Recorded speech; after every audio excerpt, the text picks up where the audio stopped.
Bienvenue dans cette vidéo dans laquelle nous allons parler des initiations Reiki à distance qui prolifèrent sur le net.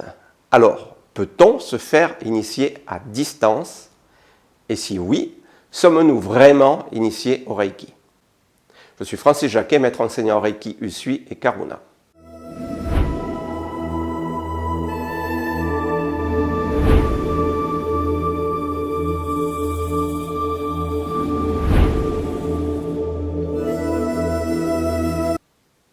Alors, au risque d'en choquer certains, la réponse est non.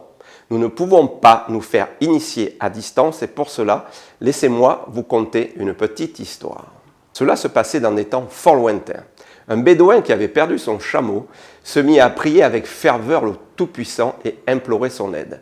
Il raconta toute sa misère et les pertes qu'il subissait du fait de ne plus avoir d'outils de travail.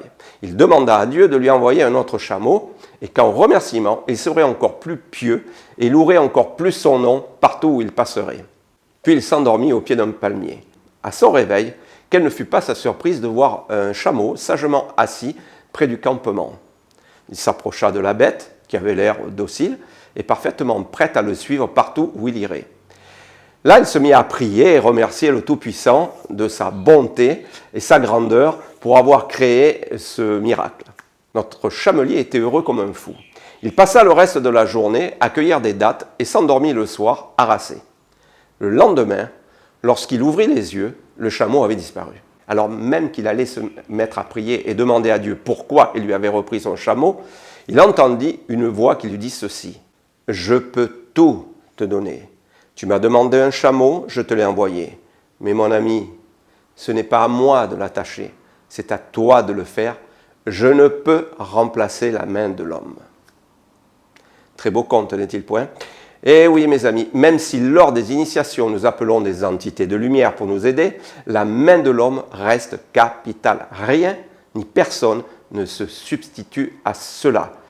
En effet, la physique quantique nous dit bien que nous sommes constitués de 99,99% d'énergie subtile et de 0,01% de matière, ce qui est une partie de l'énergie qui vibre à une fréquence vibratoire différente, mais qui est une composante très importante de la masse des 100% d'énergie globale. C'est la partie matière qui assoit, enracine et définit tout acte subtil ou spirituel dans notre physique. Et nous sommes matière et fonctionnons avec et avons besoin de sceller cela ainsi.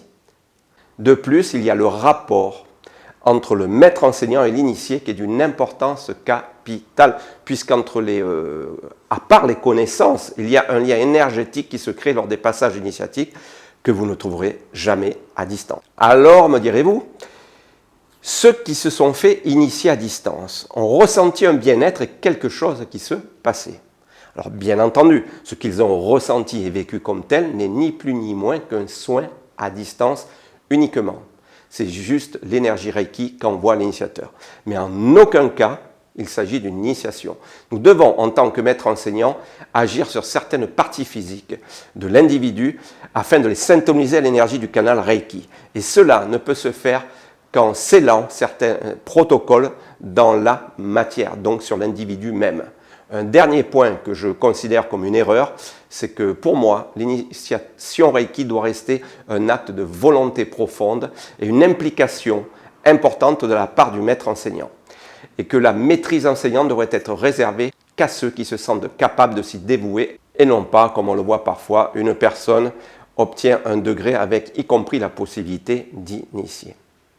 Alors, dans une prochaine vidéo, je vous parlerai aussi des aberrations entendues parfois, telles le Reiki devrait être gratuit, ou encore le Reiki devrait être à la portée de tous, ou le Reiki est une arnaque ou une secte, etc., etc.